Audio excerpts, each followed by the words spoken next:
If you keep chickens, you already know one of the biggest ongoing expenses is feed. You can hatch chicks yourself, build a beautiful coop, grow your own vegetables, and even produce some of your own eggs. But there is one cost that seems to keep coming back month after month: chicken feed. And that raises an interesting question. What if part of that feed could come straight from your own garden? Welcome back to Daily Garden Gate, where we look at practical ways to grow more, waste less, and make your garden work harder for you. Today, we're looking at 5 plants that can become incredibly useful additions to a backyard chicken feeding system.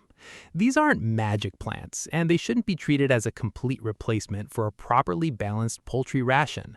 But when grown and managed correctly, they can provide valuable greens, protein, energy, vitamins, minerals, and variety while helping reduce how much purchase feed you need.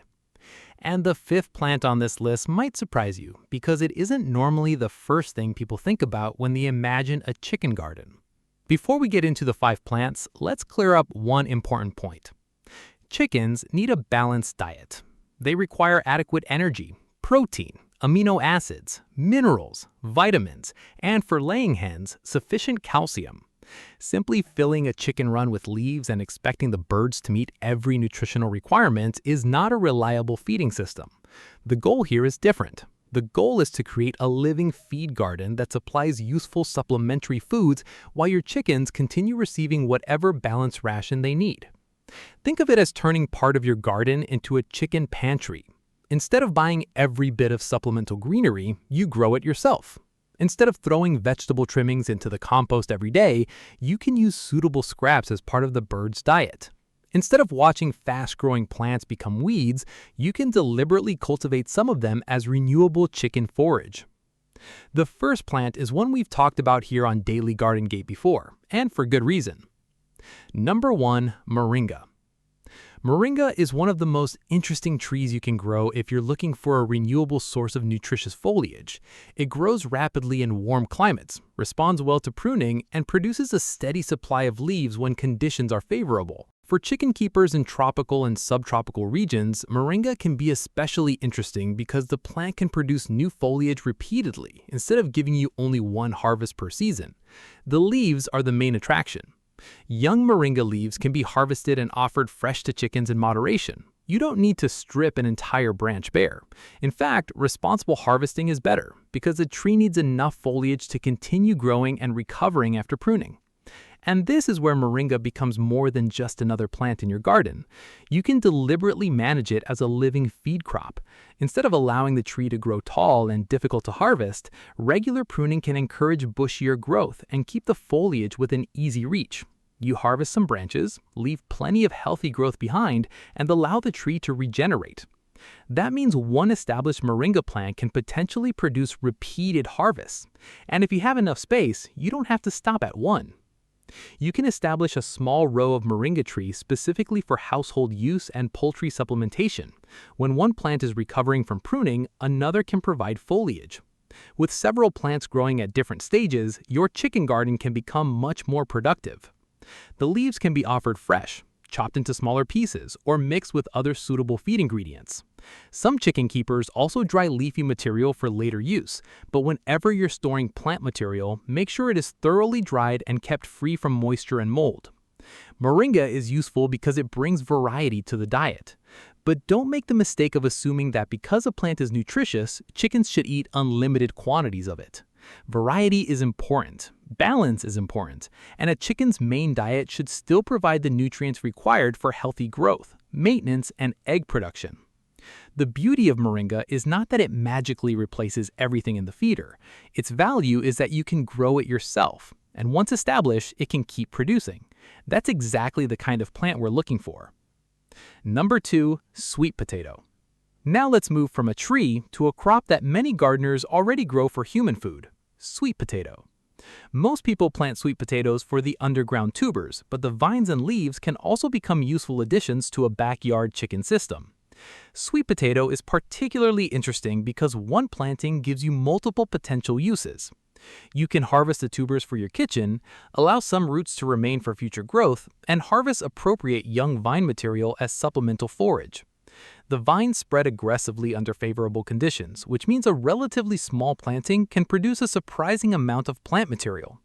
Instead of seeing every vine as something that needs to be removed, you can deliberately grow a section of sweet potato as a chicken forage crop.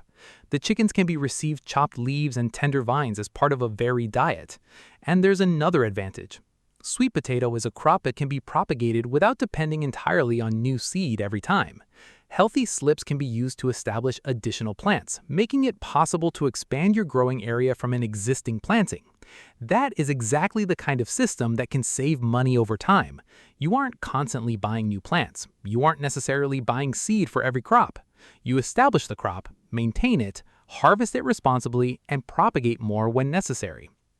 However, there is an important distinction between growing sweet potato for chickens and simply allowing chickens to destroy the entire patch.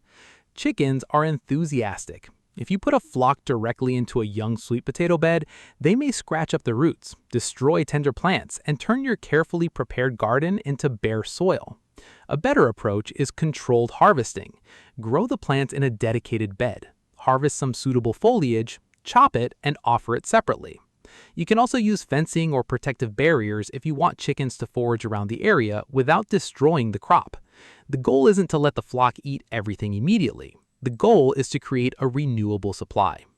And that's a recurring theme throughout this entire list. Number 3. Duckweed. Now we're getting into one of the most fascinating plants for anyone interested in producing supplemental poultry feed in a small space: duckweed.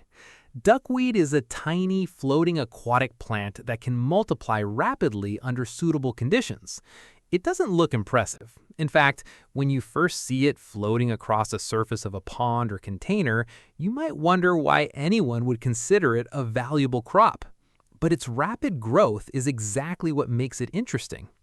Duckweed has been studied as a potential feed ingredient because it can contain substantial amounts of protein, depending on the species and growing conditions. That doesn't mean you should scoop random green material out of a dirty pond and feed it to your chickens. Absolutely not.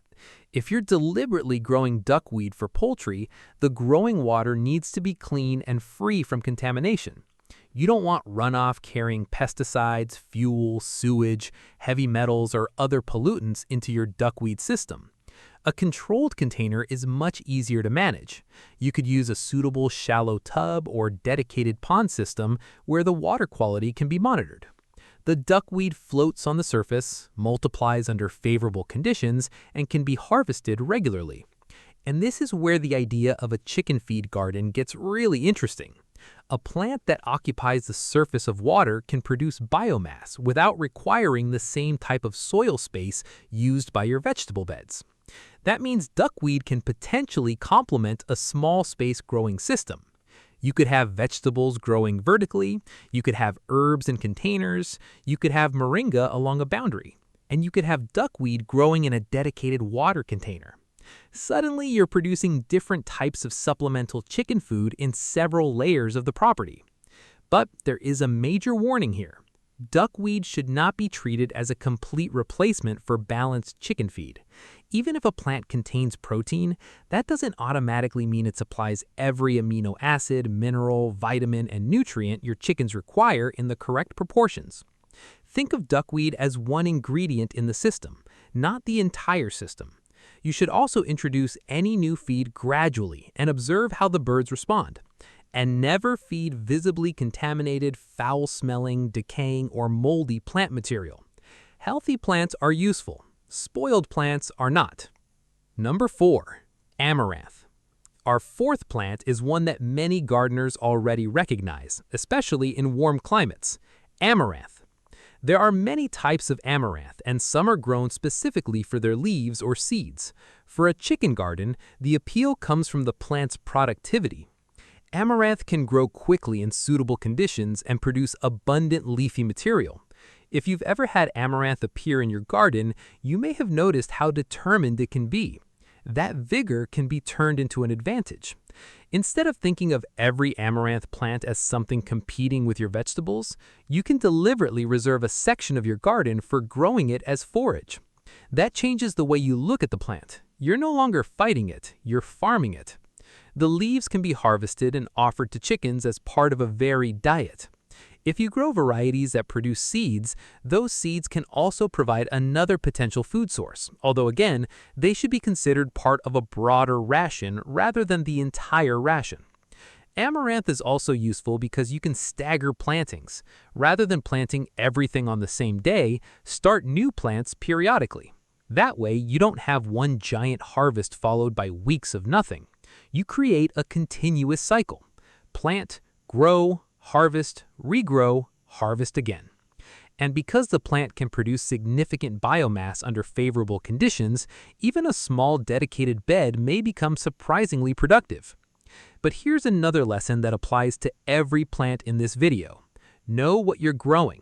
Don't assume that every wild plant that looks like amaranth is automatically suitable. Learn to identify the species correctly.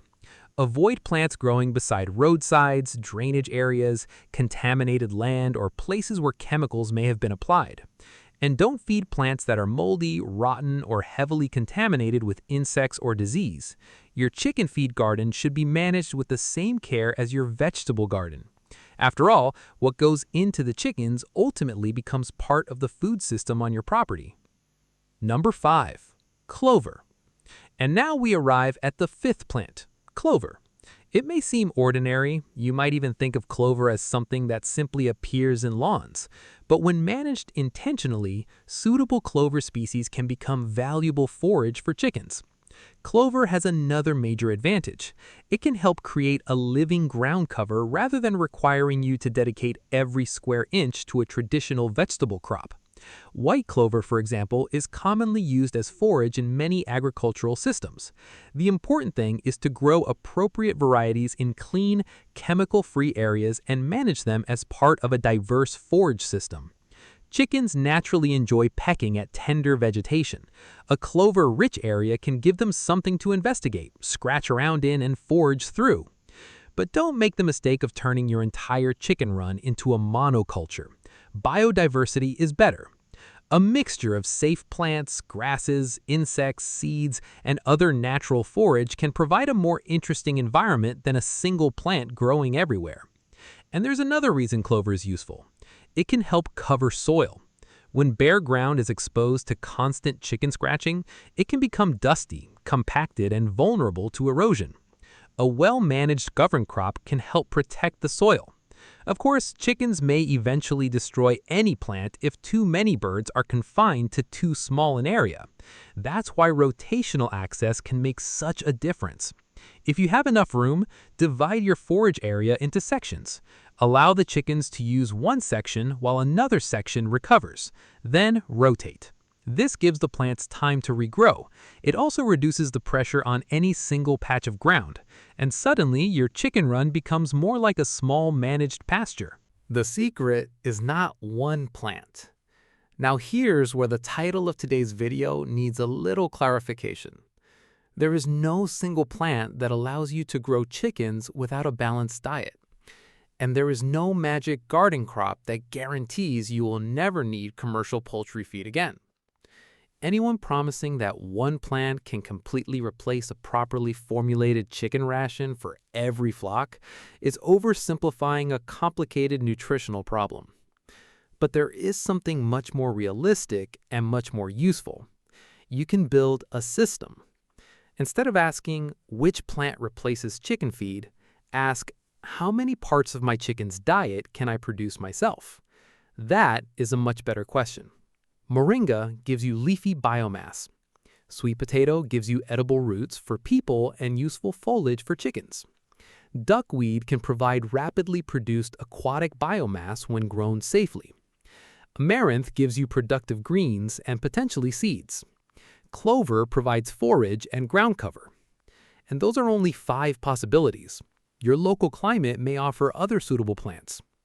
The key is learning what grows well where you live and understanding what role each plant plays.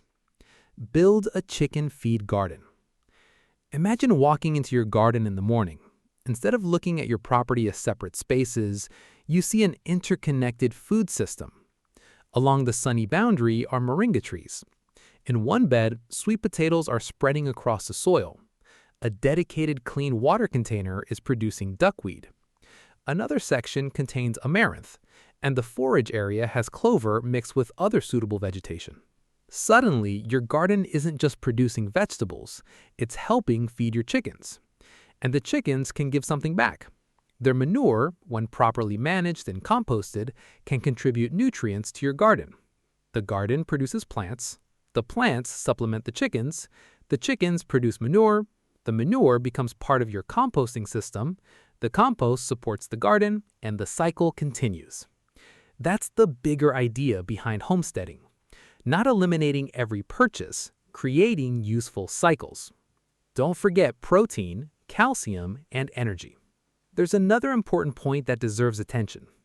Different plants provide different nutrients. A leafy green isn't automatically a complete protein source. A protein-rich ingredient isn't automatically a complete chicken diet. A plant containing calcium doesn't necessarily provide enough calcium for a laying hen. And chickens require energy as well as protein. Laying hens have particularly demanding nutritional needs because egg production requires nutrients every day. If the diet is unbalanced, production and health can suffer. That is why a balanced poultry ration remains an important foundation for many backyard flocks. Your homegrown plants can add variety and supplemental nutrition. They can provide forage, they can help reduce dependence on purchased greens, they can help stretch your feed budget. But they should be introduced thoughtfully rather than replacing essential nutrition overnight. This is especially important with chicks and growing birds. Young chickens have different nutritional requirements from mature hens. Don't experiment with a drastically altered diet for young birds simply because an adult chicken seems to enjoy a particular plant. How much should you grow? The answer depends on the number of chickens you keep. 5 chickens require a completely different amount of forage than 50. Your climate matters. Your soil matters. Rainfall matters. Temperature matters. The amount of land available matters. And perhaps most importantly, the productivity of your individual plants matters. That's why I wouldn't recommend planting a huge area immediately. Start small. Choose 2 or 3 suitable plants from today's list. Grow them. Watch how quickly they produce. Observe how your chickens respond, measure approximately how much usable plant material you're harvesting each week, then expand. This approach prevents you from spending months growing something that doesn't perform well in your particular environment. It also helps you discover which plants your flock actually prefers, because chickens have opinions. Give them several options and you'll quickly notice which ones disappear first. Grow more than you need. If you're serious about reducing your chicken feeding costs, don't grow exactly the amount your chickens can eat today. Grow a little extra. That gives you room for weather problems, pest damage, disease, pruning cycles, and seasonal changes. It also allows you to rotate harvests. For example, you might harvest Moringa this week, allow it to recover, and focus on sweet potato foliage next week. Then you might harvest Amaranth, then return to Moringa. The system becomes a rotation rather than a constant demand on one crop. This is one of the most important principles in renewable gardening. Don't harvest faster than the plant can recover. A plant that is repeatedly stripped bare eventually becomes weak. A plant that is harvested intelligently can keep producing. The biggest mistake chicken keepers make. One of the biggest mistakes is assuming chickens can simply live on whatever grows around them. They can't. Free-ranging chickens may eat grass, weeds, insects, seeds, berries, and other natural foods, but their diet can still be nutritionally incomplete, and free-ranging doesn't automatically mean nutritionally balanced. Another mistake is assuming chickens instinctively know which plants are safe. They have some ability to avoid certain harmful foods, but you shouldn't depend on that. If you're deliberately growing food for your flock, identify the plants first. Know what you're harvesting. Know where it was grown. Know whether pesticides or herbicides were used, and avoid feeding questionable plant material. Your chickens are part of your food production system. Treat their feed accordingly. Turn weeds into a resource. Carefully. Here's an idea that can change the way you see your garden. Some plants that you previously considered weeds may actually be useful forage, but that doesn't mean every weed belongs in the chicken feeder. Identification comes first. If you don't know what a plant is, don't feed it simply because your chickens seem interested. Some plants can be harmful. Some may have been sprayed with chemicals. Some may have grown in contaminated soil. So instead of randomly collecting weeds, learn to identify a small number of safe, useful plants. Then manage those plants intentionally. That is much safer and much more productive. Create a harvest station. Here's another practical trick. Set up a small harvest station near your chicken area. Keep a clean bucket or container available for suitable fresh greens. When you're pruning moringa, harvesting sweet potato vines, or cutting other appropriate forage, you have somewhere to place the material. Chop larger pieces when necessary. Remove anything moldy, rotten, or obviously contaminated. Then offer a reasonable amount to the flock. This turns feeding into part of your gardening routine instead of an extra chore. And over time, you begin to notice patterns. You learn how much your flock consumes. You learn which plants recover quickly. You learn which crops perform best in your climate. And eventually, you're not guessing anymore. You're managing a system based on your own observations. The real goal: lower your feed bill. Let's bring everything back to the original promise. Grow once, never buy feed again. It sounds fantastic, but the more useful goal is this. Grow once, harvest repeatedly, and reduce how much you have to buy. That's achievable for many backyard chicken keepers, depending on flock size, climate, land availability, and the rest of the feeding system. Even if your garden doesn't replace commercial feed completely, producing supplemental forage can still be valuable. If your chickens consume fewer purchased treats and greens because you're growing those foods yourself, that's a saving. If your flock gets more natural variety, that's useful. If your garden produces plants that would otherwise become waste, that's efficient. And if your chicken manure contributes to your compost system, you're creating another cycle. That's the kind of independence worth pursuing. Start with 5 simple zones. If you want to build this system yourself, here's a simple way to begin. Create a moringa zone. Create a sweet potato zone. Set aside a clean container for duckweed, if it is appropriate and manageable in your climate. Create an amaranth bed, and establish a suitable clover or forage area. You don't need a giant farm. You don't need expensive equipment. You don't even need to build everything at once. Start with what you can manage, then observe, then improve, then expand. The best garden systems are rarely created in a single weekend. They develop over time. And here's the part most people miss. The real power isn't in any individual plant, it's in redundancy. If one crop fails because of drought, another may continue producing. If insects damage your amaranth, your sweet potatoes may still be growing. If moringa is recovering after pruning, your forage area can provide something else. If seasonal changes slow one crop down, another can take over. That's how you build resilience. 5 plants are better than 1. 10 useful crops are better than 5. And a diversified system is far more dependable than relying on one magical solution. Final thoughts.